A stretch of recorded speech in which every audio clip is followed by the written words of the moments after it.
오늘 본문 말씀 마가복음 1장 14절로 15절. 요한이 감옥에 갇힌 뒤 예수께서는 갈릴리로 가셔서 하나님의 복음을 선포하셨습니다. 때가 찼고 하나님 나라가 가까웠으니 회개하고 복음을 믿으라. 우리말 성경입니다. 이번 주부터 교회의 기초를 다시 세우라 시리즈의 주제가 바뀝니다. 그래서 하나님 나라에 관한 주제 설교를 시작하려고 합니다. 여러분, 제가 이 시리즈 설교를 전하는 것은 우리 교회가 든든하게 딛고 세워질 진리의 밑받침, 반석을 또 여러분 개개인의 믿음의 그 성경적 기초를 세우려고 하는 것입니다. 예수님께서 마태복음 16장 18절로 내가 이 반석 위에 내 교회를 세우리니 음부의 권세가 이기지 못하리라고 하신 말씀처럼 우리 교회가 여러분의 믿음의 집이 세워질 반석을 바로 놓기 원하기 때문입니다. 여러분, 이 믿음의 기초가 반석이 바로 세워지지 않으면 그 위에 집을 세우기가 어렵습니다. 사도 바울은 빌립보 3장 14절에서 내가 표대를 향하여 그리스도 예수 안에서 하나님이 우에서 부르신 부름의 상을 향하여 달려가노라고 하셨습니다.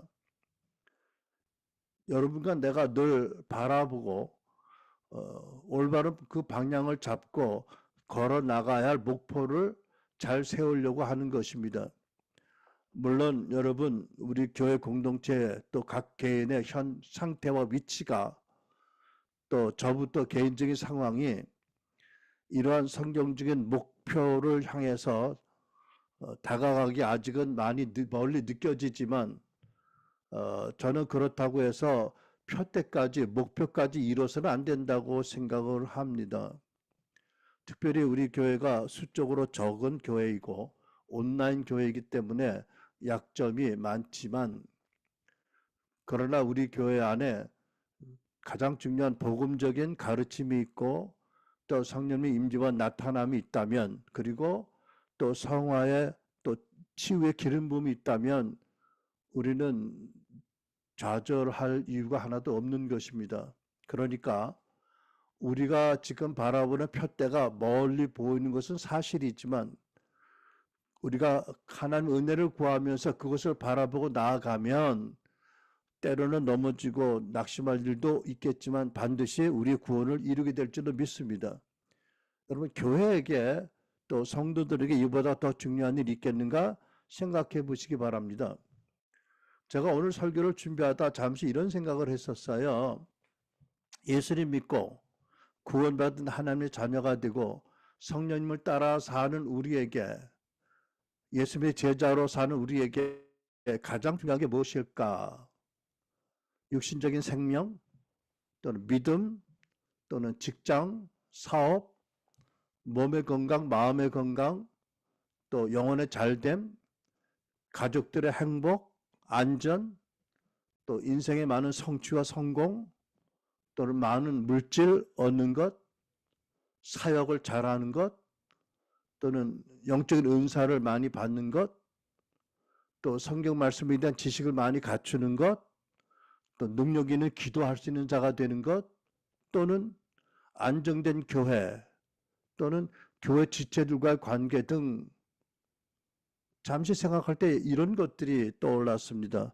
여러분에게 이것 말고 더 중요한 다른 것들이 있겠지요? 어떤 게 있을까요?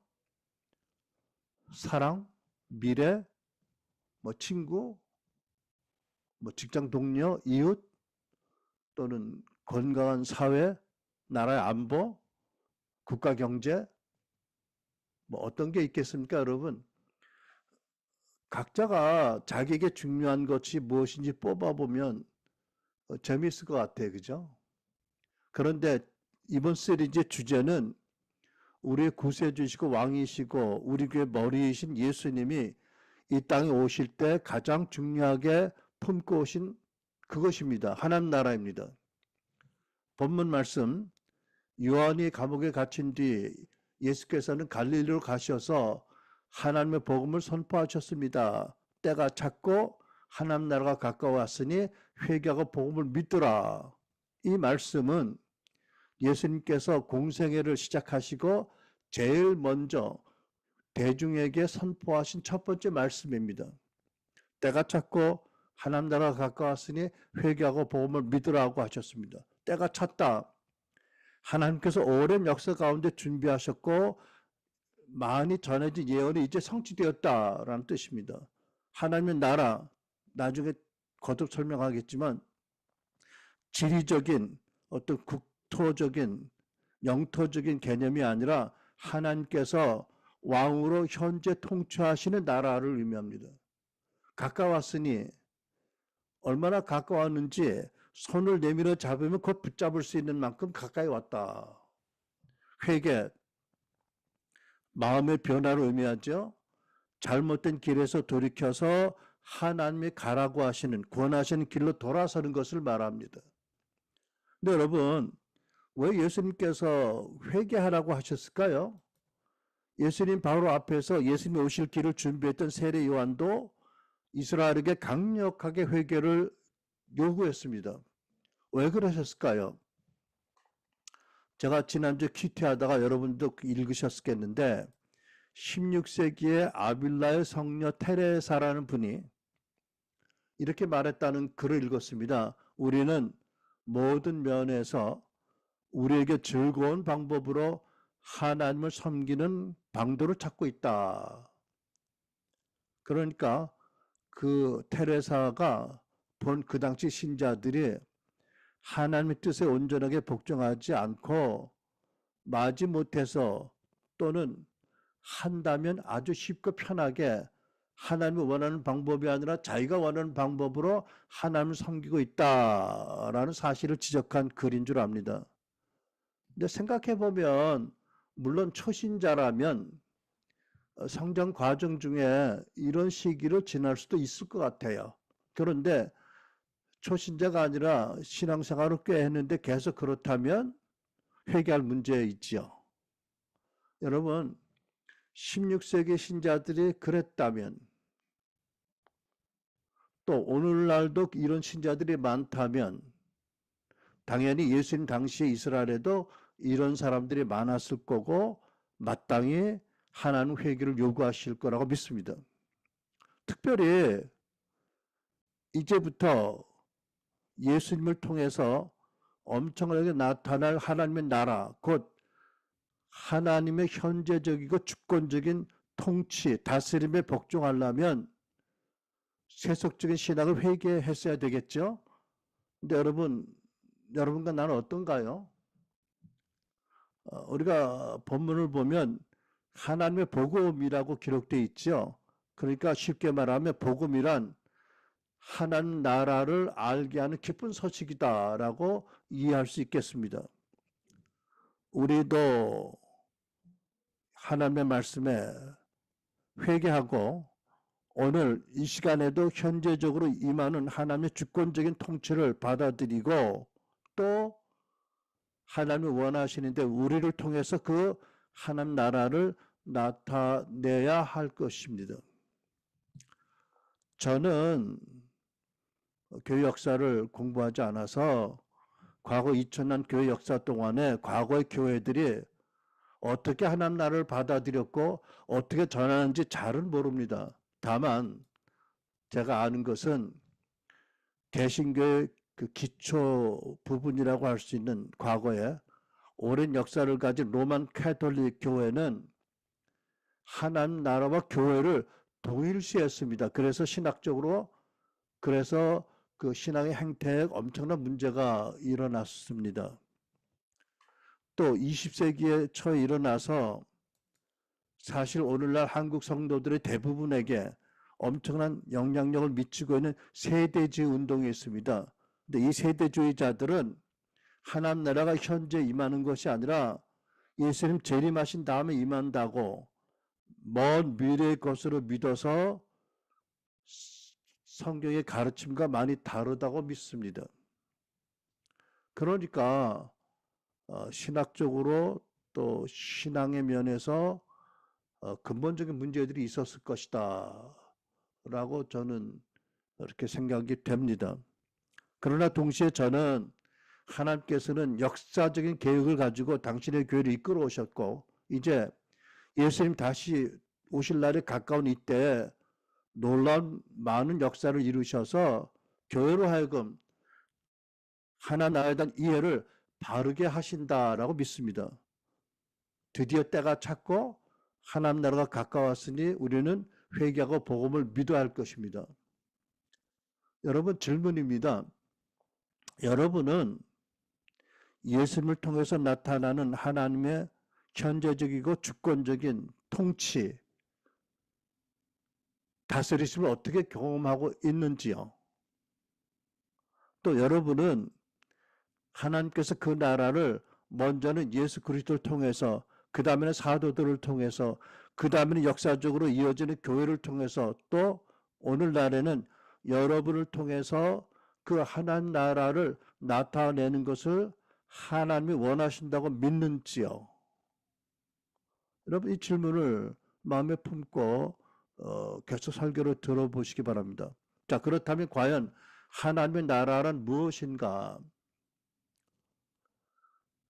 첫째, 예수님의 하나님 나라에 대해 생각해 봅니다. 말씀이 육신이 되어서 이 땅에 사람으로 오신 예수님께서 하나님 나라는 무엇이라고 말씀하시고 나타나셨나요? 성경을 전체적으로 읽어보면 예수님이 성육신 하셔서 이 땅에 오신 근본 목적이 마귀를 멸하고 하나님의 나라가 이 세상에 임하는 것이라는 것을 알게 됩니다. 그래서 예수님께서는 공생의 첫 메시지로 하나님 나라를 선포하셨습니다. 오늘 본문의 말씀이죠. 때가 찼고 하나님 나라가 가까웠으니 회개하고 복음을 믿으라. 이것이 이 땅에서 사역을 시작하신 예수님의 첫 번째 메시지입니다. 얼마나 중요한 메시지인가요? 그리고 예수님께서는 공생의 동안에 자주 거듭 늘 하나님 나라를 말씀으로 가르치고 선포하셨고 또 많은 치유와 기적과 표적을 행하셨습니다. 누가복음 9장 11절을 보면 이런 말씀이 기록되어 있어요. 많은 무리가 알고 따라왔거늘 예수께서 그들을 영접하사 하나님 나라 일을 이야기하시며 병 고칠 자들을 고치시더라. 여러분 생각해 보세요. 예수님이 하나님 나라 일을 누구에게 말씀하셨다고요? 무리에게. 어떤 무리? 여러 가지 이유로 예수님을 따라온 무리입니다. 그 중에는 아픈 자들도 많이 있었기 때문에 예수님께서는 그들을 고치시면서 하나님 나라 일을 말씀하셨다. 그러니까 여러분 아프다고 아니면 초신자라고 하나님 나라 일을 몰라서 된다라는 변명이 있을 수 없어요. 그죠? 심지어 예수님은 그 자리에 제자들도 물론 있었겠지만 여러 가지 이유로 자기를 따라오신 무리들에게 그들의 병을 고치면서 하나님 나라 일을 말씀하셨어요. 그러니까 여러분 또 보세요. 예수님의 사역에 나타나는 자주 계속 나타나는 수많은 치유, 축사, 능력과 기적과 표적은 이 나라가 실제라는 것을 경험하게 하도록 하신 일입니다. 이것이 교리나 어떤 사상이 아니다. 실제로 현재적으로 이 세상에 임하는 하나님의 통치다. 하나님의 다스림이다. 하나님의 다스림이 임하면 병든 자가 병이 낫고 귀신 들린 자가 귀신에서 자유롭게 되고 마음 상한 자가 치유를 받고 잃어버린 영혼들이 예수 믿고 구원받는다. 이것이 다 하나님 나라 임하는 현상이다. 그리고 실제다라는 것을 알도록 예수님께서 하신 것입니다.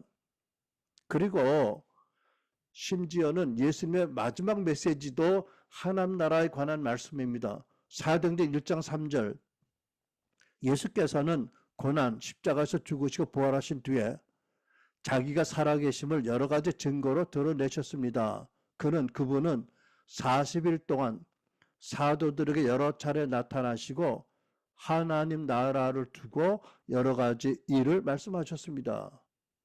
여러분, 예수님의 생애의 첫 번째 메시지가 하나님 나라, 계속 하나님 나라를 말씀하시고 그 나라를 사람들을 경험하게 하셨고 마지막 승천전의 유언적인 메시지가 하나님 나라라면 예수님이 이 땅에 오신 목적이 무엇이라고 우리가 믿을 수 있어요? 이 땅에 하나님 나라를 나타내는 것이다. 여러분 동의하세요? 예수께서는 그 나라를 복음으로 말씀으로 많이 전하고 가르치셨고 친히 많은 능력과 기적과 표적을 행하셔서 사람들로 하여금 하나님의 통치가 어떤 것인지 경험하게 하셨고 또 사람들 구원하셔서 하나님의 통치의 큰 열매가 무엇인지 알게 하셨고 또 그 나라가 온전히 이 땅에 이루어지도록 십자가에서 대신 죽으셨고 부활하셨고 부활하셔 승천하신 다음에 여러분과 나에게 제자들에게 당신의 성령을 보내셨어요.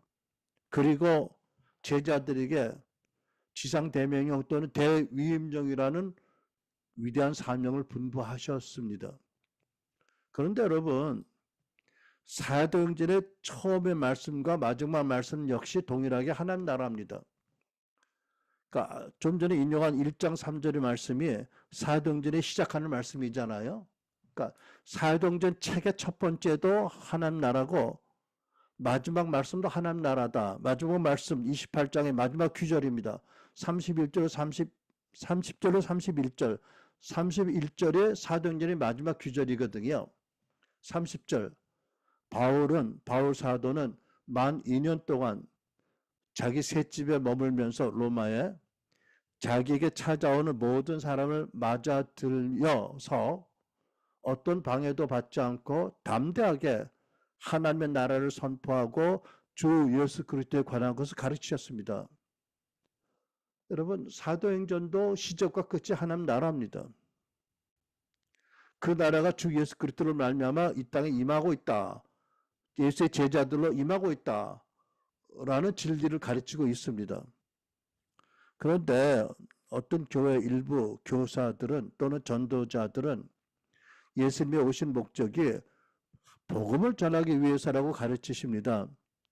왜냐하면 누가복음 4장 43절에 보니까 예수께서 이르시되 내가 다른 동네에서도 하나님의 나라 복음을 전하여 하리니 나는 이 일을 위해서 보내심을 받았노라 하시고 라고 써 있으니까 그러니까 이런 증거하는 규절이 있으니까 그런 주장도 틀린 것은 아니다. 성경적인 것이라고 인정할 수 있습니다. 그러나 성경적이지만 성경 전체의 일부이지 성경은 그보다 더 중요한 목적이 무엇인지 가리키고 있다. 그것이 뭐라고요? 하나님의 나라입니다. 예수님을 통해서 여호와 하나님이 현재적으로 주권적으로 통치하는 모든 통치의 방식의 모든 통치의 방도가 모든 통치가 임하고 있는 것을 나타내러 오신 거예요. 그러니까 복음 전하러도 오셨지만 하나님 나라는 큰 대사명을 위해서 그 중에 중간 목적으로 중간 수단으로 복음을 전파하셨다라고도 볼 수도 있는 것입니다. 그리고 마귀를 멸하는 것도 하나님 나라를 나타나기 위해서 마귀를 멸하셔야 됩니다. 그렇죠? 그러니까 예수님이 오신 목적은 복음 전하고 마귀를 멸하고 기사와 표적을 행하고 그리고 결국은 하나님의 통치가 어떻게 임하는지를 증거로 오셨다라고 우리가 이해할 수 있겠습니다. 자, 두 번째입니다. 하나님 나라의 의미입니다. 첫 번째, 성경이 알게 하는 하나님 나라의 개념입니다.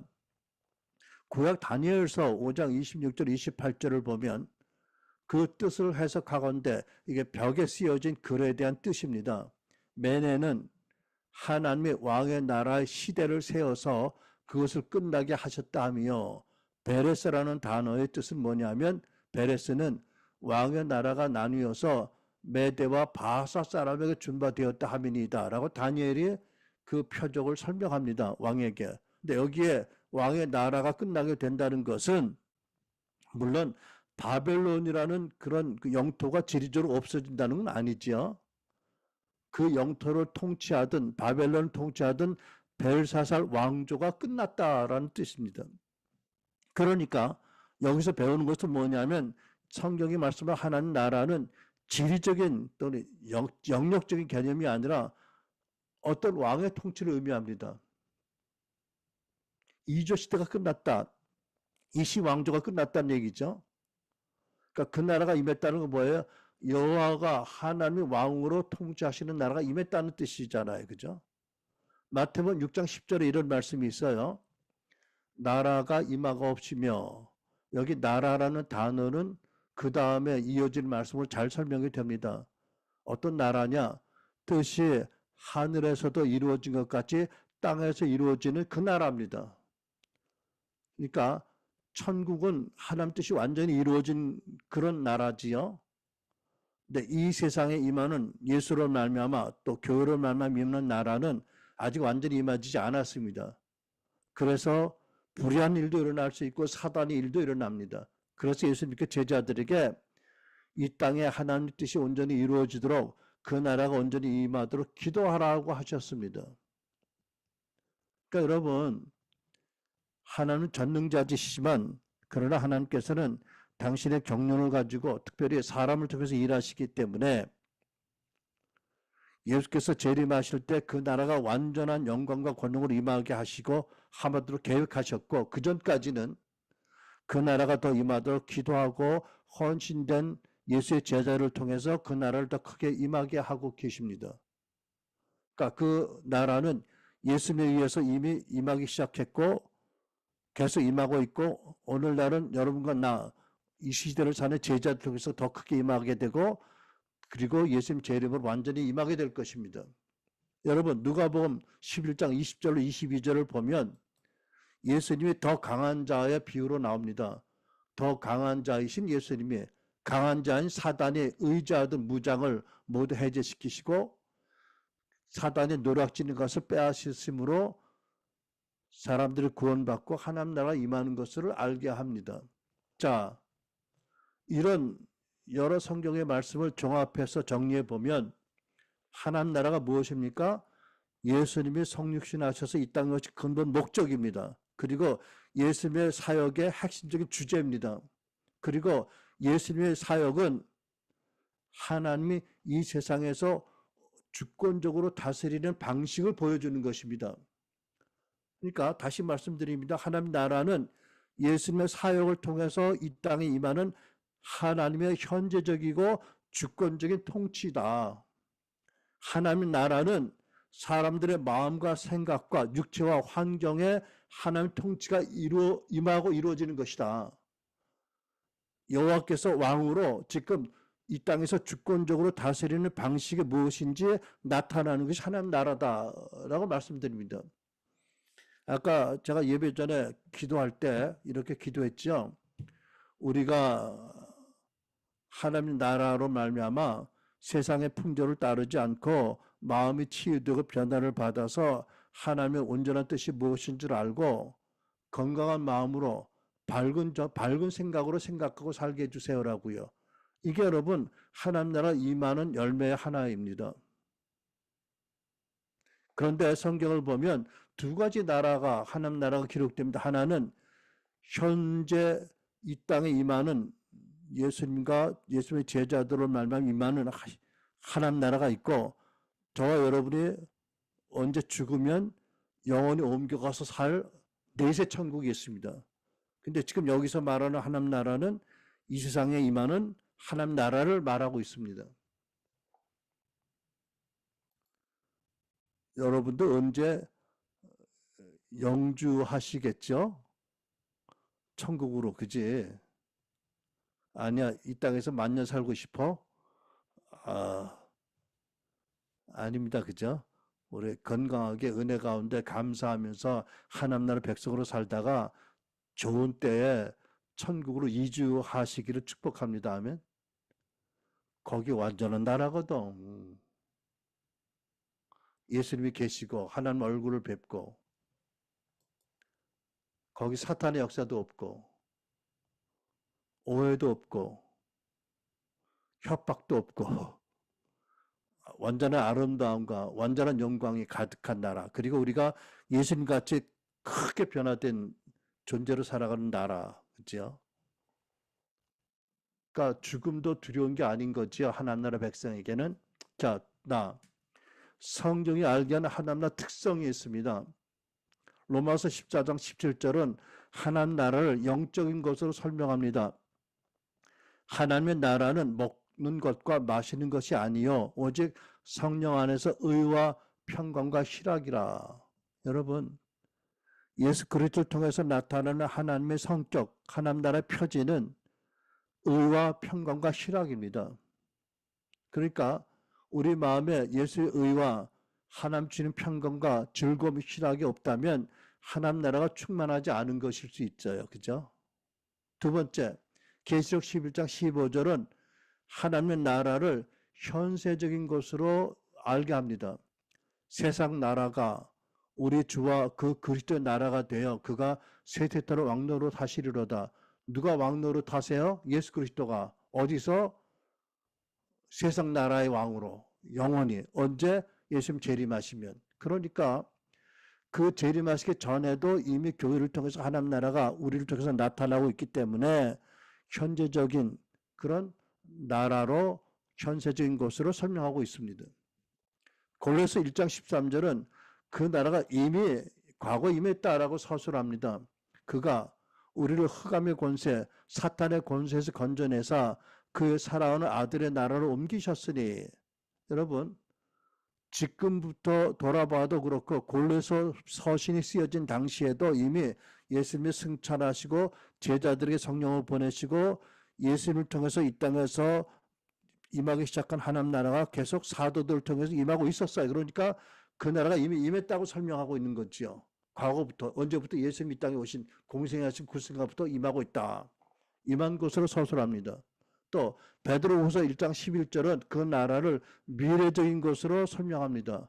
이같이 하면 우리 주 곧 구주 예수 그리스도 영원한 나라에 들어감을 넉넉히 너에게 주시리라. 이거는 우리가 죽어서 내세 천국으로 가는 것을 말씀하는 것이니까 미래형으로 쓰여진 거지요. 그러니까 하나님 나라가 두 가지 시제로 존재하고 있다. 이 땅에도 현재 하나님 나라가 임하고 천국에도 이미 하나님 나라가 있다. 두 나라가 있다. 그런데 우리는 이 땅에서 하나님 나라 백성으로 살다가 때가 되면 우리 소원이 다 되면 천국으로 영원히 이주할 것이다. 거기서 이 땅에 남은 가족들을 위해서 기도하고 거기서 다시 영광의 회유를 할 것이다. 영원히 함께 살 것이다. 이런 것입니다. 그런데 여러분, 성경 이런 다양한 그 하나님 나라가 워낙 중차대한 주제이기 때문에 성경에 다양한 서술이 있고 어떤 분들에게는 하나님 나라는 이해가 잘 안 된 분들은 다양한 서술에 이것저것을 읽다 보면 오히려 더 어렵게 느껴지고 그래서 하나님 나라를 바로 알고 바로 받아들이고 또 그 나라를 살고 나타나는 것을 아주 어렵게 느껴질 수도 있습니다. 자, 그래서 우리가 하나님의 나라를 성경 전체적인 맥락에서 이해할 수 있도록 성경의 첫 번째 책인 창세기와 창세기에 기록된 통치사명과 예수님의 제자들이 두신 지상대명령, 대위임령을 함께 살펴보기로 하겠습니다. 자, 창세기로 먼저 가면 세 번째 포인트입니다. 창세기에는 하나님의 통치사명과 통치권세와 아담과 아담의 원죄에 대한 기록이 있습니다. 하나님께서 당신의 형상대로 지으신 아담 부부에게 사명을 주셨습니다. 통치사명을. 땅을 정복하고 모든 생물을 다스리라고 하셨습니다. 창세기 1장 28절입니다. 하나님이 그들에게 아담 부부에게 복을 주시며 하나님이 그들에게 이르시되 생육하고 번성하여 땅에 충만하라. 땅을 정복하라. 바다의 물고기와 하늘의 새와 땅에 움직이는 모든 생물을 다스리라고 하셨습니다. 우리는 이것을 하나님의 통치 사명이다라고 부릅니다. 그러니까 아담 부부는 하나님의 뜻과 다스림 안에 거하면서 하나님을 대리해서 모든 것을 정복하고 다스릴 사명을 받았고 그 일을 할 수 있는 능력과 권세도 받았습니다. 그런데 아담이라는 이름의 뜻은 무엇이냐면 사람입니다. 그러니까 이것은 하나님의 통치 사명과 권세가 아담에게만 주신 것이 아니라 아담의 후손들인 모든 인류, 특별히 예수 그리스도로 말미암아 하나님의 자녀로 거듭난 새 피조물 된 모든 크리스찬들에게 주신 것이라는 것을 깨닫게 합니다. 아멘. 그러니까 여러분, 우리는 대단한 사명을 받은 자들이고 대단한 사명자고 대단한 권세를 받은 자들입니다. 몰라서 그렇지. 그죠? 아담 부부는 하나님으로부터 만물을 다스리고 정복할 사명과 권세를 받았습니다. 그런데 그들이 원하기만 한다면 그 권세와 사명을 수행할 수도 있고 수행하지 않고 포기할 권리도 있습니다. 왜? 하나님은 너무나 인격적으로 그들을 사랑하셨기 때문에 강요하지 않으시고 그들에게 어떤 선택도 할 수 있는 권리를 허락해 주셨습니다. 여러분, 사랑은 존중하는 것이고 존중하면 상대방의 선택도 존중하지 않겠어요? 그죠? 하나님은 그렇게 우리를 사랑하시거든요. 그러니까 우리를 로봇으로 억압하지 않으세요. 그죠? 때로는 눈물 흘리듯이 우리에게 호소하시지만 우리가 당신의 뜻을 따라 잘 결정하고 당신의 나라 백성으로 잘 살아가기를 원하세요. 하나님의 전지전능한 그 권세와 능력으로 억압하도록 요구하지 않으세요.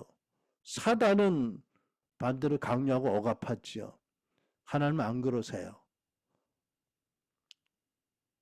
하나님 참으로 인격적이고 전능하시고 넉넉한 사랑과 여유를 가지고 계신 분이기 때문에 그러신 줄 압니다. 자, 그때부터 아담 부부가 사명과 권세를 받은 그때부터 사탄이 등장합니다. 그리고 이 부부가 가진 통치 권세를 빼앗으려고 가진 방법으로 공격하고 유혹합니다. 왜냐하면 사탄이 천상에서 쫓겨난 타락한 천사이기 때문에 그가 천사일 때 받은 권능과 능력은 지키고 있었지만 권능을 합법적으로 사용할 하나님의 권세를 빼앗겼기 때문에 그는 권세가 필요했습니다. 로마서 11장 29절은 이 원리를 알게 합니다. 하나님의 은사와 부르심은 번복될 수 없습니다. 하나님의 은사는 하나님 능력에 나타나는 통로이잖아요. 이것은 혹 믿음을 저버려도 당장 거두지 않으세요. 이게 하나님의 그 역사하시는 원리의 하나입니다. 그러니까 사탄은 하늘에 쫓겨났을 때 권세는 빼앗겼는데 능력은 있었습니다. 그러니까는 아담은 두 개가 다 있었는데 권세와 능력, 이 권세를 빼앗으려고 가진 방법으로 유혹하고 공격한 것이죠. 그리고 우리가 아는 것처럼 불행하게 두 사람이 사단의 거짓말에 속고 싶었을 수도 있는데 어쨌든 죄를 짓고 통치 권세를 빼앗겼습니다. 그래서 아담 부부는 에덴에서 추방되고 그 후손인 인류는 사단의 노예가 되고 종이 되었고 이 땅에 의와 질서는 사라졌고 세상은 날로 악해집니다. 에베소 2장 1절로 3절 이렇게 말씀하잖아요. 우리가 구원받기 전에 어떤 존재인지를 알게 합니다. 여러분도 가로 열고 구원받기 가로 닫기 전에는 범죄와 죄로 죽었던 사람들입니다. 그때 구원받기 전에 여러분은 범죄와 죄 가운데서 이 세상의 풍조를 따라 살았고 세상의 가치와 세상의 모든 더러움을 입고 따르고 살았고 공중의 권세 잡은 통치자 곧 지금의 불순종의 아들 가운데서 역사하는 영 사단을 따라 살았습니다. 여러분 성경이 우리에게 분명히 알게 하는 것은 우리의 구원받기 전의 존재입니다. 우리의 범죄로 우리는 하나님과 관계를 잃어버리고 영적으로 죽은 존재로 존재했습니다. 우리는 가지가지 죄를 지었고 죄를 깨닫지도 못하고 어두운 존재니까 죄 가운데 살면서 이 세상의 모든 타락한 문화와 음란한 풍조를 따라 살았고 결국은 귀신의 왕인 사단의 조종하는 대로 살았다. 그런지도 모르고 그래서 하나님의 원수가 되었었다. 그런데 하나님께서 그 원수인 우리를 위해서 아들을 보내시고 아들이 대신 우리의 죄를 다 지게 하셨고 대속의 죽음을 받게 하셨고 부활승천의 성령을 보내셔서 우리에게 믿음 주시고 구원하셨다라는 것이 복음의 핵심입니다. 여러분 믿으시죠? 여러분 우리가 크리스찬이 되어서도 아직도 우리 영혼에 어둠이 많으면 내가 무슨 죄를 지는지 잘 몰라요. 다만 답답하고 눌려요. 묶인 것 같이, 그죠? 근데 사도 바울은 사도로서의 사역을, 거룩한 사역을 잘 마치고 마지막 편지에서 뭐라고 말씀하냐면 내가 죄인의 괴수래요. 왜?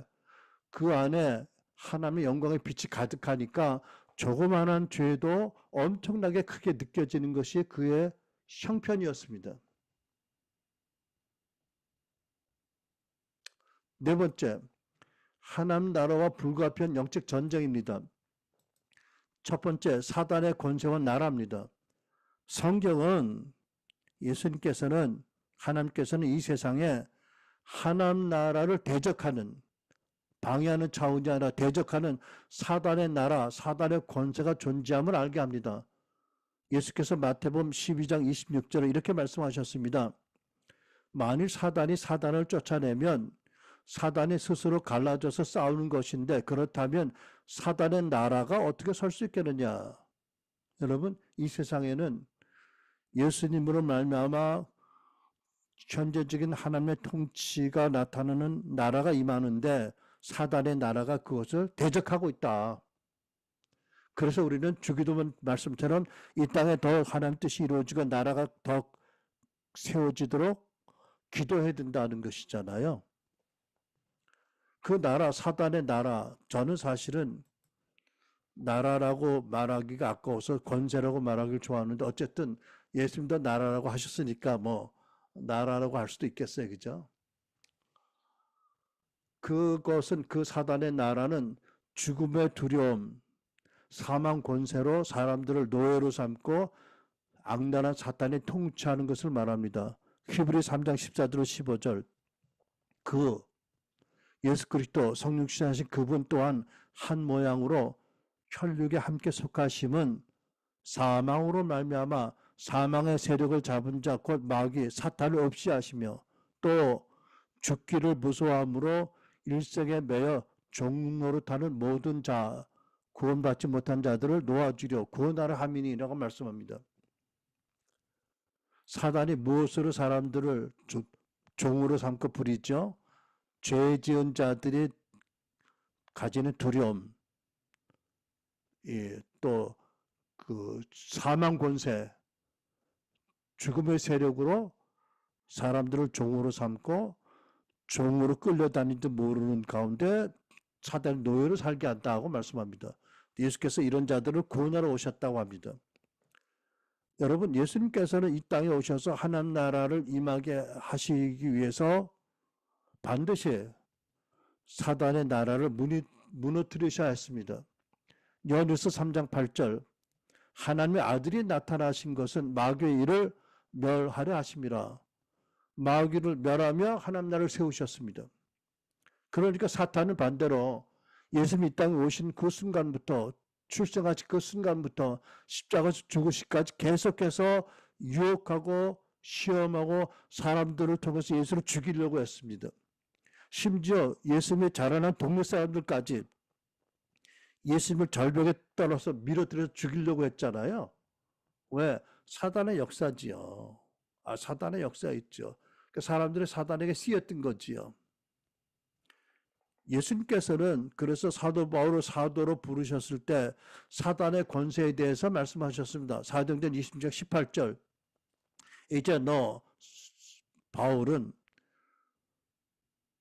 영적으로 죽은 자들의 눈을 뜨게 하고 그들을 사단의 어둠에서 하나님의 빛으로 사단의 권세에서 하나님 나라로 돌아오게 해서 그들의 죄 용서를 받고 나를 믿어서 거룩하게 된 사람들 가운데 함께 기업을 얻게 하라고 하셨습니다. 근데 우리는 이미 이러한 하나님의 은총으로 말미암아 예수를 믿고 거룩하게 된 사람들이고 하나님 나라 백성들이고 하나님 나라의 다스림을 기쁨으로 받아들이고 믿음으로 또 그 나라의 다스림을 전하는 사명을 받은 자들입니다. 그러니까 이것은 사도 바울에게만 주신 사명이 아니라 모든 믿는 신자들에게도 주신 사명이다 라는 것을 알게 됩니다. 그러니까 여러분, 우리는 사람의 눈에 보이지 않는 거대한 영적 전쟁에 투입된 그리스도의 군사들입니다. 그러니까 늘 깨어서 하나님이 주신 전신갑주를 잘 입고 성령 음성을 잘 들으면서 우리의 왕이고 구세주이고 총사령관이신 예수님의 다스림에 순종하면서 원수와의 전투에 임해야 합니다. 근데 여러분, 불행하게도 적잖은 크리스찬들이 어떤 이런 것을 보는 영안이 열린 사역자들의 말에 의하면 사단의 나라의 포로로 잡혀간 크리스찬들이 많이 있다. 그 릭존의 책에 봐도 그런 내용이 있는데 그렇게 말하는데 성경적인 근거 규절이 없어서 약간 어려움이 있지만 그것도 사실 대면하기 싫은 사실이라고 생각이 됩니다. 자, 사탄은 어떤 존재인가? 예수님께서는 제자들에게 사탄의 이름들과 그 이름에 의미하는 그의 특성과 그 어떤 사악함과 목적이 무엇인지 알려주셨습니다. 첫째, 그는 이 세상의 신입니다. 이 세상 하나님이죠. 고린도서 4장 4절 이 세상 신이 이 세상 하나님이 아닌 하나님이 믿지 않은 자들의 마음을 혼미하게 하여 그리스도 영광의 광채가 비추지 못하게 하미니 그리스도는 하나님의 형상이라고 했습니다. 그러니까 여러분 우리가 복음 전도할 때 어려운 것은 뭐냐면 사단이 믿지 않는 사람들의 마음을 여전히 혼미하게 해서 복음에 전하는 예수 그리스도의 형상과 하나님의 영광의 광채를 못 보게 가리는 거지요. 이런 영적 전쟁의 실패입니다. 하나의. 두 번째, 그는 공중권세 잡은 자다라고 말씀합니다. 에베소 2장 2절 아까도 인용했지만 그때 너희가 구원받기 전에 그 세상 풍조와 죄의 세력 가운데 사망 권세 가운데 행해서 이 세상을 풍속을 쫓고 공중권세 잡은 자 사탄을 따랐다라고 말씀합니다. 여기에 공중이라는 것은 우리가 영원히 이주할 천상은 3층 천이고 우리가 보는 하늘은 1층 천이고 그 사이 2층 천에 원수 사단의 어떤 진이 있다라는 그런 영적인 개념을 가지고 공중이라고 쓰여진 단어입니다. 세 번째, 예수님께 다시 말씀합니다. 그는 이 세상의 임금 곧 불신자들의 왕이다라고 말씀합니다. 14장 30절 이 세상 임금이 오겠습니다. 그러나 저는 내게 관계할 것이 없다. 그 말씀합니다. 여기에 관계할 것이 없다는 것은 도무지 공통점이 없다는 거예요. 그러니까 공통점이 없으니까 관계할 것이 없잖아. 그죠? 근데 여러분 우리가 이 말씀에서 우리를 돌아볼 게 혹시 내게는 원수 사탄과 관계할 게 있나? 은밀하게 공유하고 있는 게 있나를 돌아보고 그것이 회개입니다. 그래야 하나님의 통치가 온전히 임합니다. 그죠? 그러니까 사탄은 그 죄의 두려움과 영적인 어두움을 틈타고 집요하게 다양한 괴계로 은밀하게 활동하는 사악하고 더러운 귀신들의 총사령관이다. 총자 빼자. 아깝다. 사령관이다. 여러분 질문이 있는데 사단이 지금 현재 나와 여러분에 대해서 어떤 공작을 하고 있다고 생각하세요? 사단이 우리는 너그럽게 봐주고 그냥 지나갈까요? 그러니까 질문은 내가 사단과 관계할 것이 있느냐? 어떤 면에서 공통적인 것이 있느냐? 뭐죠? 미워하고 증오하고 용서하지 않거나 또는 진리를 믿지 않거나 이런 것들이 관계할 것들의 통로잖아요. 여러분 사단이 우리 순환을 교회는 적은 교회니까 넘어가자라고 할까요? 그놈의 악한 본성을 본다면 적건 크건 아마 적은 교회는 더 치열하게 밟아 누르려고 버둥을 칠걸. 우리가 하나님 나라의 그 통치 사명과 권세를 깨닫지 못한다면 더더욱 짓밟으려고 할 겁니다. 짓밟고 어떻게 할 거예요? 아주 가증하게 조소하고 조롱하고 그러고 싶겠지요. 그래서 야고보 4장 7절 이렇게 말씀합니다. 그러므로 하나님께 복종하고 마귀를 대적하십시오. 그러면 마귀가 여러분을 피할 것입니다. 여러분 이 원리가 있어요. 우선순위. 마귀를 대적하기 전에 하나님께 복종해야 됩니다. 하나님께 복종하지 않고 마귀를 대적하면 그 수학의 아들인가? 참 큰 경을 칠 수가 있어요. 그죠? 예수도 모르는데 사도 바울을 흉내내서 바울이 전하는 예수 이름으로 귀신아 물러라 했더니 귀신이 더 성질을 내가지고 이들을 혼비백산 만들어 떡을 쳤잖아. 그죠? 뭐라고요? 대적해야 되는데 하나님께 복종하면서 대적하라. 그러면 마귀가 우리를 피한다고 합니다. 무서워서 피해요. 왜? 우리 안에 하나님 나라가 예수님이 계시니까. 여러분 그러니까 우리는 예수님께서 우리에게 준 사명, 예수님께서 우리에게 준 권세를 믿고 또 사단이 어떤 존재인지 어떤 괴계 기략을 가지고 있는지를 알고 굳게 믿음으로 서서 그를 대적해야 된다. 그러면 그가 피합니다. 그가 만만히 여기면 덤벼듭니다. 예수의 보혈이 우리를 덮고 있으면 그가 피합니다. 우리가 하나님의 통치 사명과 하나님 나라의 백성인 것을 알고 그 하나님 나라의 백성의 믿음을 가지면 저가 한 길로 여덟 길로 도망을 갈 것입니다. 다섯 번째 통치 사명, 대위임령, 지상대명과 교회 여러분과 나아갑니다. 첫 번째 예수님께서는 하나님 나라가 모든 사람, 모든 나라, 모든 민족에 임하도록 제자들에게 대위임령을 주셨습니다. 마태복음 28장 19절 20절 그러므로 너희는 가서 그러므로가 뭘 말합니까? 하늘과 땅의 권세를 나에게 주셨으니 또 내가 그 권세를 너에게 주노니 그러므로 너희는 가서 모든 민족을 제자로 삼아 아버지와 아들과 성령 이름으로 세례를 베풀고 내가 너에게 분부한 모든 것을 가르쳐 지키게 하라. 볼지어다 내가 세상 끝날까지 너희와 항상 함께 있으리라 하시니라. 이것을 대위임령 또는 지상대명령이라고 우리는 말합니다. 왜 이 명령을 주셨습니까?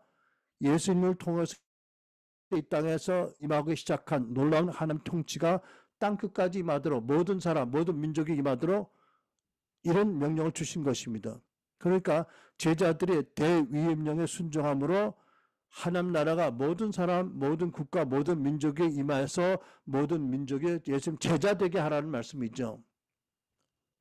그러니까 여러분 비유로 예수님을 믿지만 하나님 나라에 대한 이해와 비전과 믿음이 없는 신자들을 뭐라고 비유할 수 있을까요? 어저께인가요? 우리가 호주와 축구 게임을 이겨서 아시안게임 4강에 올랐잖아요. 위대한 놀라운 역전승을 해서 마치 축구 선수가 운동장에서 축구를 하는데 축구도 배우지도 않았고 축구의 규칙도 모르고 어떻게 골을 넣는지 어떻게 골을 넣으면 승리하는지도 모르고 나가는 비선수가 있다면 아니 완전 축구 무지한 자가 있다면 엉뚱한 짓만 할 거고 운동장에 나가서 그죠? 계속 규칙 어기고 괜히 사람을 쳐가지고 파울 당하고 퇴장당하고 자기 팀의 선수들이 운동하는 걸 방해나 할 거고 심지어 자책골도 넣을 거 아니겠어요, 그죠? 아니 심지어 골이 안 들어간다고 골대를 들고 두세 명이 야 우리 골대 옮기자 가운데 좀 중간 하프 안에 갖다 놓자고 이런 짓도 할 거 아니에요, 그죠? 하지요. 여러분 역사상 거의 모든 교회가 복음을 선교하도록 많은 선교사님들 파송을 했고 선교지 많은 교회들을 세우게 했어요. 많은 분들이 참으로 희생적인 고귀한 헌신했고 노력을 했습니다. 그런데 제가 감히 이렇게 말씀드리기 어렵지만 유감스럽게 이 대위임령에서 모든 것을 가르쳐 지키려 하는데 모든 것은 안 했어요. 특별히 하나님 나라를 증거하지 않았어요. 복음을 전하고 사람들을 구원해서 그들을 잘 양육하고 교회를 잘 세우는 일은 잘 하셨는데 거기까지 잘 하셨던 것 같아요. 대개가 아닌 분들도 있겠지만. 그러니까 교회들과 선교사님들의 사역을 통해서 예수님을 통해서 이 땅에 임한 하나님 나라가 그대로 최소한도 드러나게 시도하지 않았습니다. 왜? 하나님 나라에 대한 바른 신학이 없었기 때문에. 복음을 열심히 전하고 사랑으로 섬기고 많은 영혼들을 구원했습니다. 그러나 성령으로 나타난 하나님 나라를 하지 않았습니다. 성령의 권능과 은사로 하는 능력 사역을 외면했습니다. 치유나 기적과 표적과 기사를 감히 할 생각을 안 했습니다. 그래서 하나님 나라를 매우 부분적으로 제한적으로 전했다라고 저는 이해를 합니다. 이런 선교 역사, 교회 역사가 진행되면서 결국 초대교회의 거룩과 능력을 잃어버렸고 2000년 선교 역사를 통해서 많은 곳에 교회를 세우고 구원을 했지만 모든 민족을 제자 삼으라는 그 명령이 아직도 이루어지지 못했고 아직도 요원합니다. 세상을 크게 변화시키지 못했습니다. 왜? 예수님이 계시하신 하나님 나라에 대한 바른 성경적인 계시, 신학과 믿음과 행함이 없었기 때문에 그렇습니다. 자, 그렇다면 너는 얼마나 잘났냐라고 물어볼 수도 있겠는데 우리는 지금이라도 하나님 나라에 대한 성경적인 이해를 갖고 바른 믿음을 갖고 비전을 품고 예수님께서 하나님께서 통치 사명을 주셨고 예수님께서 대위임령을 주신 목적이 다 하나님 나라를 땅끝까지 전하는 것이라는 것을 믿고 이 일에 헌신해야 합니다. 그게 예수님의 제자지요. 여러분, 저는 이것이 우리의 소명이라고 믿습니다. 첫째, 생활에서 예수님의 성품을 담고 삶이 변화되는 변화의 증인으로. 두 번째, 복음과 아울러 성령님의 능력으로 예수님이 하라고 분부하신 모든 일 중에 부분적인 일이라도 수행하는 사역으로 두 가지 사역, 성화와 변화와 성화와 사역으로 예수님의 제자와 증인이 되어야 됩니다. 두 가지 면에서 균형 있게. 이것이 우리의 소명입니다. 우리가 이렇게 하면 예수께서 제자들이 사도들이 나가서 사역 현장에서 함께 역사하셨던 것처럼 그런 주님의 임재와 나타나심과 역사함을 우리도 경험하게 될 것입니다. 마가복음 16장 20절 그들 제자들이 나가서 사도들뿐만 아니라 많은 제자들 500 형제들이 나가서 곳곳에서 복음을 전파하였다. 주께서 그들과 함께 일하시고 여러 가지 표적이 따르게 하셔서 말씀을 확증해 주셨다. 여러분 이렇게 말씀하잖아요. 표적을 이루게 하셔서 말씀을 확증하셨다. 그러니까 예수님은 복음의 말씀을 전하지는 현장에서 함께 일하셔서 예수님의 성령으로 말미암아 여러 가지 표적과 치유와 축사를 하게 하신다. 그래서 하나님 나라를 양면적으로 말씀과 성령의 권능과 표적과 기사와 치유와 축사로 양면적으로 하나님 나라를 증거하는 것이 하나님 뜻이다. 라는 것을 여기서 볼 수 있잖아요. 두 번째, 교회는 이 세상에 임하는 하나님 나라를 전하도록 창조된 예수님의 몸이다. 마태복음 16장을 보면 예수님께서 당신이 당신의 교회를 세우셨다고 말씀하십니다. 또 당신의 교회를 세우신다고 말씀합니다. 그리고 음부의 사단의 권세를 묶도록 천국 열쇠를 교회에 주셨습니다. 또 내가 너에게 이르노니 너는 베드로라. 내가 이 반석에 내 교회를 세우리니 음부의 권세가 이기지 못하리라. 여러분 보세요. 여러분 이런 질문을 가질 수 있지 않나요? 아니 이제 최후의 만찬 석상에서 이 말씀하시고 얼마 후에는 십자가 죽으시고 부활 승천하실 텐데 아니 어떻게 미래형으로 내가 이 반석에 내 교회를 세운다고 하실까? 정확히 말하면 내가 성령을 보내리니 너희들이 내 교회를 세우리라고 하셔야 되지 않을까? 라는 질문이 들지 않을까요? 안 그렇습니다. 성령으로 말미암아 내 교회를 내가 세운다고 하셨습니다. 그러니까 우리 교회도 지금 예수님이 함께 계셔서 세우시는 것입니다. 그러니까 그 어려운 온라인 교회를 7년, 8년 하고 있잖아요. 그 예수님이 함께 계셔서 역사하지 않으면 이 온라인 교회가 존재하고 있고 여러분들 우리 교인으로 있겠어? 나가도 벌써 나가고 교회가 없어도 벌써 없어졌지. 그러면 이 땅에서 엘리하우스도 못했을 거고 AM도 못했을 거고.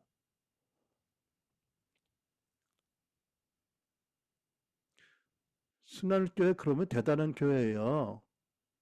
적은 무리가 그것도 온라인 처치를 모이지만 이 교회가 있었기 때문에 한국에 엘리하우스 사역을 시작할 수 있고 또 엘리하우스는 성화를 가리키고 삶의 변화를 가리키고 또 오중사역과 성령사역으로 하나님 나라를 능력으로 전하는 AIM의 그 가르침을 합쳐서 우리가 전하는 메시지를 전하는 그런 이 공동체 적지만 하나님의 큰 사명을 준 공동체로 존재하는 게 순환교회 아닌가요?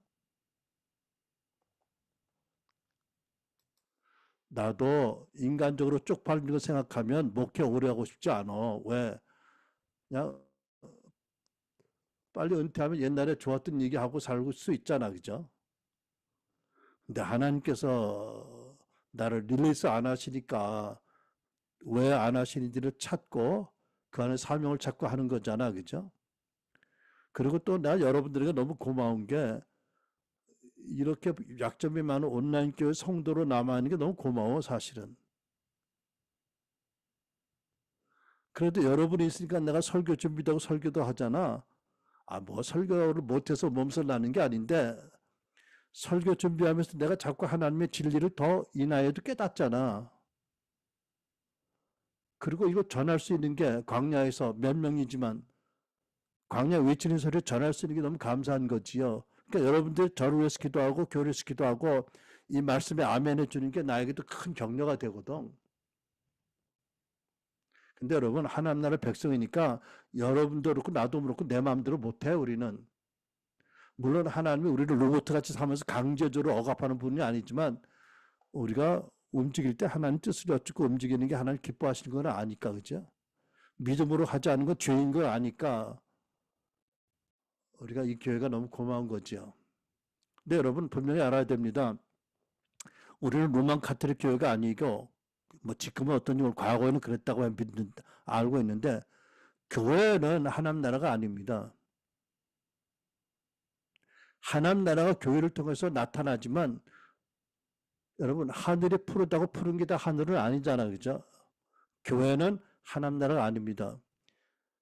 하나님 나라와 가장 밀접한 관계를 가진 이 땅의 공동체가 교회고 교회는 그 하나님 나라를 전하지만 그렇다고 교회와 하나님 나라를 동일시해서는 안 됩니다. 이것은 엄청난 신학적인 신앙적 오류를 갖게 하는 잘못된 전제입니다. 다만 교회는 예수님이 하셨던 사역을 우리가 맡았기 때문에 예수님이 분부하신 사역을 하여서 이 세상에서 하나님 나라가 드러나게 해야 됩니다. 어떻게? 복음과 성령의 능력으로 말씀을 전하고 가르치고 치유하고 축사하고 하나님의 하심을 따라 능력과 표적을 행해서 하나님 나라가 이론이 아니다 실제라는 것을 사람들이 경험하게 해야 됩니다. 그래서 더 하나님께 순종하는 자들이 많아지게 해야 됩니다.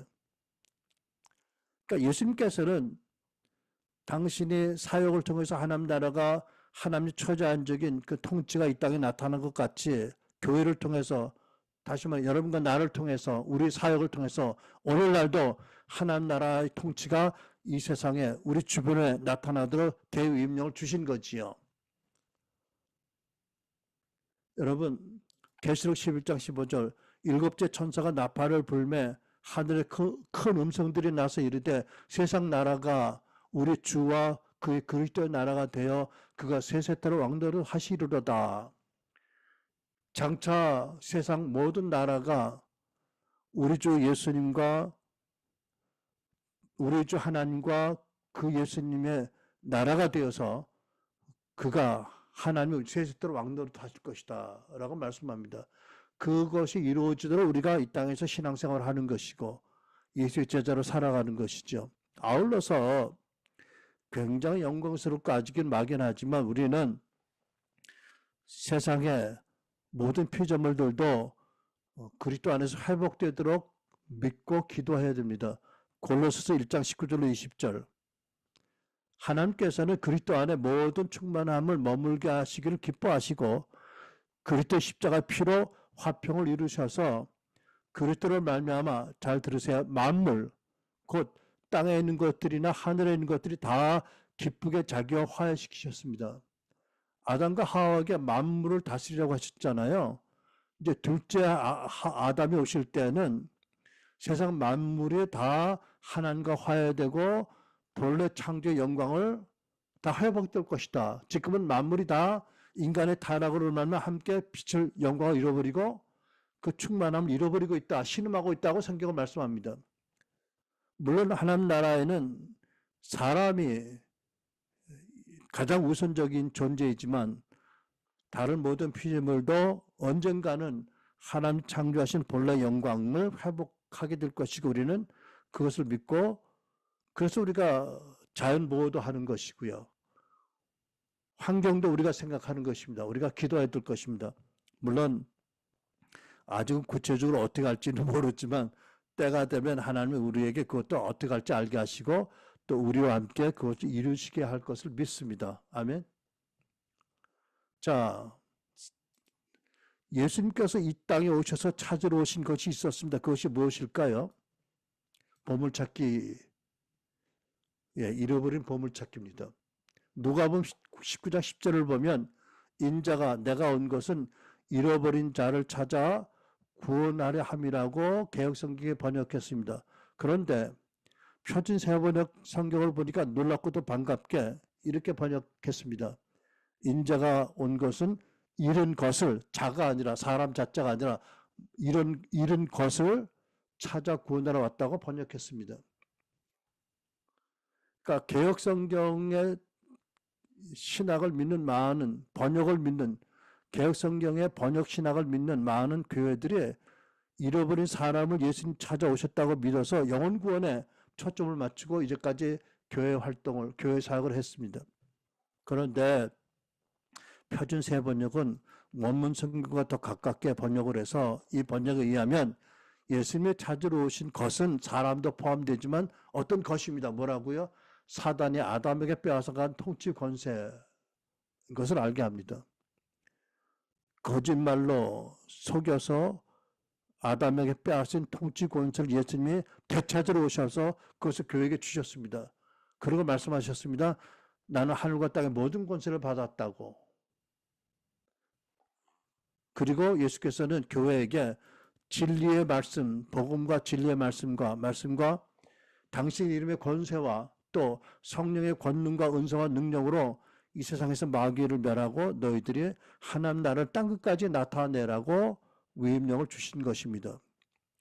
그러니까 전통적으로 교회는 또 오늘날도 복음주의 교회들은 개역성경 번역의 정신을 따라서 개인 영혼 구원에 초점을 맞추고 있습니다. 치유도 강조하지 않고 축사도 안 하고 이적과 표적은 예수님 시대로 끝났다고 믿습니다.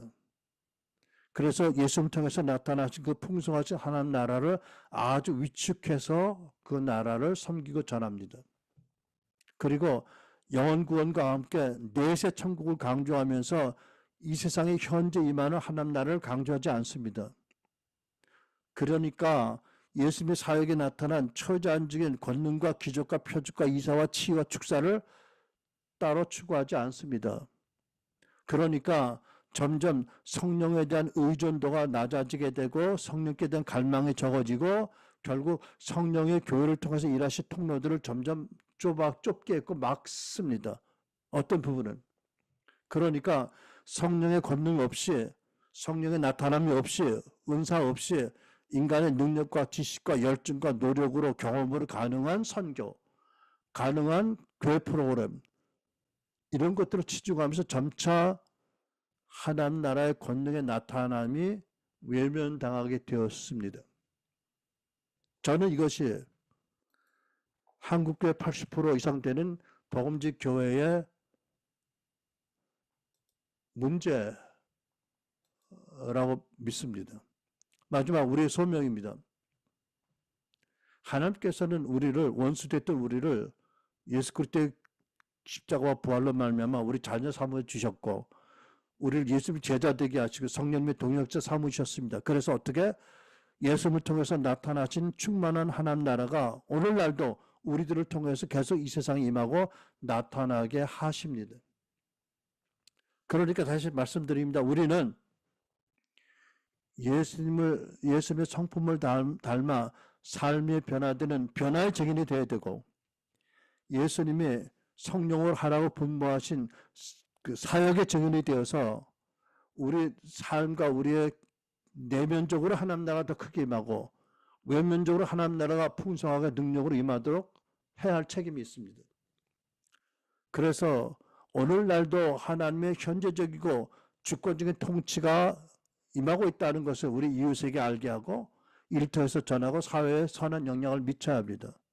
그러니까 우리는 성화와 말씀과 능력사역 두 가지 이 방면에서 하나님 나라를 나타내서 더 많은 이들이 구원받고 구원받은 더 많은 이들이 예수를 더 닮는 제자가 되기 위해서 결과적으로 온 열방에 하나님 나라가 임하게 할 사명의 한 부분을 책임 맡은 사람들입니다. 베드로전서 2장 9절 그러나 너희는 택하신 족속이요 왕같은 제사장들이요 거룩한 나라요 그의 소유가 된 백성이니 이는 너희를 어두운 데서 불러내어 그 귀한 빛에 들어가게 하신 이의 아름다운 덕을 선포하게 하려 하심이라. 그러니까 여러분 우리 사명을 위해서 먼저 우리가 할 일이 있습니다. 뭐냐면 먼저 각자의 처한 위치, 삶의 환경, 조건 때문에 자꾸 좌절하고 낙심할 게 아니라 아담에게 우리에게 준 통치 사명을 우리에게 주신 것을 믿고 통치 권세를 주신 것을 믿고 하나님 은혜를 구해서 먼저 우리 마음을 다스려서 우리 마음을 세우고 믿음으로 그래서 우리 마음부터 다스리면서 우리 환경을 다스리라는 하나님 뜻을 이루도록 헌신해야 됩니다. 그리고 도움과 성령의 능력으로 예수님이 하신 것처럼 하나님 나라 영광과 능력을 충만하게 나타내는 제자로 헌신해야 할 것입니다. 좀 길어졌지만 마지막으로 한 가지 당부를 저에게 또 여러분에게 드립니다. 잊지 않도록 출애굽한 이스라엘 백성의 광야 40년의 광야의 교훈입니다. 여러분 하나님의 모세를 통해서 얼마나 어마어마한 기적을 얼마나 많이 표적을 행하셨고 그래서 그 사악한 사단의 형상으로 같이 보이는 사악한 바로의 통치 아래 노예로 신음하던 이스라엘 백성을 출애굽 구원하셨습니다. 그들이 하나님의 어미한 능력으로 구원받고 출애굽했을 때 모두 춤추고 노래하고 하나님을 찬양하고 하나님께 충성을 맹세했습니다. 그런데 얼마 안 가서 하나님께 원망하고 불평했습니다. 애굽을 그리워했습니다. 근데 하나님께서는 40년 동안 그들을 꾸준히 버리지 않고 낮에는 구름기둥 밤에는 불기둥으로 그들을 인도하셨습니다. 날마다 하늘에서 만나를 내리셨고 메추라기를 내려주셨고 함께 움직이는 반석에서 생수가 터져서 물을 마시게 하셨습니다. 여러분 이 광야 교회라고 말한 출애굽한 이스라엘 백성들이 광야에서 40년 동안 날마다 하나님 임재의 뚜렷한 표적과 공급과 기적을 보면서 그런데 40년 동안 광야에서 떠돌았습니다. 왜?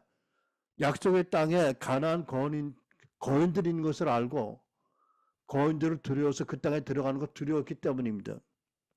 그렇게 많이 기적을 체험했고 하나님의 권능을 보았고 하나님의 율법의 말씀을 주시고 가나안 땅에 대한 언약의 말씀을 주셨지만 애굽에서 체질화된 피동적인 마음, 종의 정신, 감사를 모르고 불평하는 마음을 변화되지 않게 했기 때문입니다. 말씀을 거부했기 때문입니다. 여러분 오늘날 한국의 모습이 어때요? 참으로 자랑스럽고 아름다운 큰 건물들이 많아서 너무너무 감사하고 교회 안에 몇천 명, 몇만 명 모이는 몇십만 명 모이는 교회들이 있어서 참으로 자랑스럽습니다. 그리고 신실한 목사님들이 사랑과 많은 지식으로 성도들을 잘 양육하십니다. 기도의 응답에 감사하는 성도들이 많고 또 신자들 중에서도 열정적으로 하나님의 임재를 구하고 24시간 기도하는 신자들도 있고 기도실을 담당하는 신자들도 적지 않고 많은 체험을 영적 체험을 하고 은사 체험한 신자들도 많습니다. 또 정말 하나님을 뜨겁게 사랑하고 교회를 사랑하고 회개 운동을 이끌고 기도 운동을 이끄는 분들도 많고 교회 성장에 유익한 많은 지식과 경험과 프로그램을 열심히 나누고 전한 분들도 많이 있습니다. 마땅히 신자들에 필요한 중요한 제자 양육을 강조하고 경건의 훈련을 강조하는 분들도 많습니다. 그런데 일면 한국교회는 광야교회가 40년 동안 날마다 구름기둥, 불기둥을 따랐지만 결국은 제자리로 돌아온 것처럼 제자리를 돌아오고 떠나지 못하는 것 같이 보이는 부분이 있습니다. 분명히. 여러분, 국가 지도자, 국회의원 이상의 지도자들의 50%가 교인이 된 지 30년이 됐습니다. 오늘도 그렇고. 그런데 정치는 물러나고 세상이 갈수록 타락해지고 음란해집니다. 세상의 빛과 소금이 교회가 세상에서 조롱받는 일이 이제는 다반사, 일상사가 되었고 이제는 교회를 섬길 사역자들을 없어서 못 구하게 되는 그런 현실이 되었습니다. 여러분 30년대 40년 전에 교회 성장 추세를 유지했다면 지금은 30% 내지 35%, 45%가 되어야 되는데 최소한 지금 18% 미만입니다. 숫자적으로도 엄청 줄었습니다. 다음 세대 30, 40대가 교회에 거의 보이지 않습니다. 이게 뭐를 말합니까? 기도가 부족해서 열심히 부족해서가 아닙니다. 세상에 변해서 네, 그것도 아닙니다. 뭔가 교회가 꼭 붙잡아야 될 핵심 진리를 잃고 있다는 것이 아닐까요? 여러분, 오늘날도 교회에서 예수님의 통해서 나타난 하나님 나라, 놀라운 복음과 함께 놀라운 치유와 축사와 놀라운 그런 기적과 표적이 일어난다면 많은 사람이 교회를 떠날까요? 아니요. 그 영광과 본질이 회복된다면 구름같이 몰려들 것입니다. 그 가치와 영광을 위해서. 그런데도 교회가 회개하지 않고 큰 건물, 많은 프로그램, 많은 숫자를 가지고 자랑하고 자부한다면 그건 영적인 교만이지요. 그리고 근본적인 이유를 찾지 않고 회개하지 않으면 아니 회개하더라도 어떤 방향으로 회개할지를 모른다면 너무 무책임한 일이지요. 너무 감사할 일도 많지만 너무 가슴 아프고 통탄한 일이 많이 있습니다. 제가 보기에 문제는 예수님을 따라서 사도 바울을 따라서 하나님 나라를 하나님의 방식으로 추구하지 않고 소위 복음주의 교회의 신학과 파라다임 안에서 신실하고 열심히 하는 그 점에 있습니다. 그러니까 비유로 말하면 모두가 다 아볼로 같은 교사가 되길 바라고 성령의 감동으로 너희는 나를 본받으라고 감히 주장한 사도 바울을 따르지 않아서 그런 것입니다. 물론 여러분 아볼로의 겸손한 성품, 인품, 많은 지식, 은혜의 역사는 참으로 귀하고 물론 다 하나님 주신 것입니다. 그러나 아볼로는 성령 세례를 몰랐고 은사를 몰랐습니다. 성령의 나타나심을 몰랐습니다. 근데 오늘날 교회가 성령의 나타남을 환영하지 않고 성령을 따르지 않는다면 결국은 성자 예수님의 말씀을 거역하는 것이고 결국은 성부 하나님을 외면하는 게 되지 않습니까? 그렇다면 예수님의 그 전하신 그 하나님 나라의 신앙이 아니라 멀쩡한 교회 종교인이 되는 게 아닙니까? 여러분, 저와 여러분은 우리 교회가 아무리 적고 온라인 처치라도 무엇보다 예수 믿다는 것이 목적을 우리 교회 목적으로 삼아야 할 것입니다. 우리가 멀고 부족하더라도 목적은 분명히 세우고 표대는 분명히 바라보고 가야 되지 않겠습니까? 그러면서 하나님 은혜를 구하고 그 표대를 향해 가면 하나님 은혜가 우리를 이끌어갈 것이고 우리의 구원을 온전히 이루게 될 뿐 아니라 제자로서 성숙한 삶을 살면 많은 영광을 하나님께 돌리게 하고 많은 상급을 받게 하지 않겠습니까? 여러분, 하나님 나라, 예수님이 이 땅에 오신 근본 목적입니다. 예수님의 사역, 가르치시고 행하시고 치유하시고 축사하신 모든 사역의 핵심 주제가 그 나라의 나타남입니다. 하나님 나라, 그것은 여호와 하나님 왕으로 현재적으로 주권적으로 다스리는 방식이 무엇인지 나타내는 것입니다. 그러니까 여러분, 하나님께서 왕으로 다스리는 하나님 나라를 증거하도록 성령님을 교회에 보내셨는데 성령의 나타남을 외면하고 거부하고 성령 음성 듣기를 거부하는 것은 너무너무 심각한 문제가 아닌가요? 여러분, 저는 은사 따위라고 말하는 것을 싫어합니다. 은사는 하면 좋고 안 해도 좋은 그런 사역의 차원이 아닙니다. 왜? 은사는 고린도서 12장 7절을 보면 성령의 나타나심이라고 설명합니다. 어떤 영역에 성령님이 나타나심이 은사입니다. 치유는 치유, 예언은 예언, 지식의 말씀, 지식의 말씀, 지혜의 말씀, 지혜. 그런데 여러분, 이런 은사를 거부한다? 이미 교회의 큰 몸 가운데 충분한 지식과 간증이 있는데도 성령님의 나타나시면 은사를 거부한다? 오늘날도 큰 교회 목사님들이 대담하게 우리 교회에 치유는 허락되는데 축사는 사역자만 받고 예언은 절대 안 된다라고 예언의 방편으로 나타나는 성령의 나타남을 공식적으로 제안하는 분들이 있습니다. 물론 오늘 교회 현실을 보면 교회가 성령이 나타남을 환영하고 성도들이 은사를 받아들여 행하게 하려면 아마 많은 혼란과 어려움이 일어날 수 있을 것입니다. 그러나 여러분, 비유로 말해서 그렇다고 갓난 아이 씻은 더러운 물을 버릴 때 갓난 아이까지 함께 버리는 것은 무도한 죄악 아닙니까? 여러분, 성령의 나타남을 제한하고 어떻게 예수님으로 통해서 충만한 것으로 하나님 나라를 나타날 수 있어요? 하나님 의도도 아니고 실제로 불가능한 것입니다. 그러니까 여러분, 최소한도 우리 교회는, 그리고 주님의 재림을 준비할 마지막 시대 교회는 광야 교회 같아서는 안 됩니다. 하나님 임재도, 하나님 공급도, 권능도 필요하지만 또한 중요한 것이 뭡니까? 하나님 나라에 대한 믿음의 이해와 비전입니다.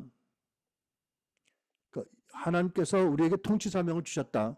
예수께서 제자인 우리에게 대위임령을 분부하셨다. 그 목적은 예수님을 통해서 나타난 하나님의 그 주권적인 나타남, 통치의 비전을 품고 그 통치를 땅까지 전하라는 것이 목적이다, 사명이다라고 고백하는 교회가 많아지기를 간절히 기도합니다.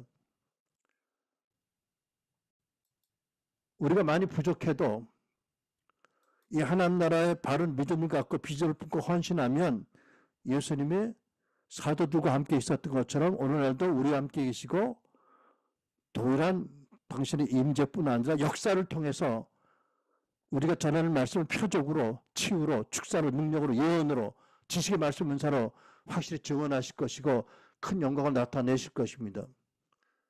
결론적으로 말씀드려 우리의 소명, 하나님 나라에 대한 바른 신학적인 믿음과 이해를 갖고 예수님의 제자로 그 나라를 섬기는 제자로 가장 중요한 두 가지 방편, 곧 일상생활에서 예수님의 성품과 삶을 담는 변화된 성화를 이루어가면서 성령의 권능으로 복음과 함께 성령의 권능으로 예수님의 나라, 복음을 전하면서 하나님 나라를 전하는 것, 이 사역에 헌신하는 것, 두 가지다. 저는 이 두 가지 영역에서 저와 여러분이 성장하고 건강해서 참으로 예수님이 자랑스러워하시는 제자들로 성장하는 여러분 다 되길 축복합니다.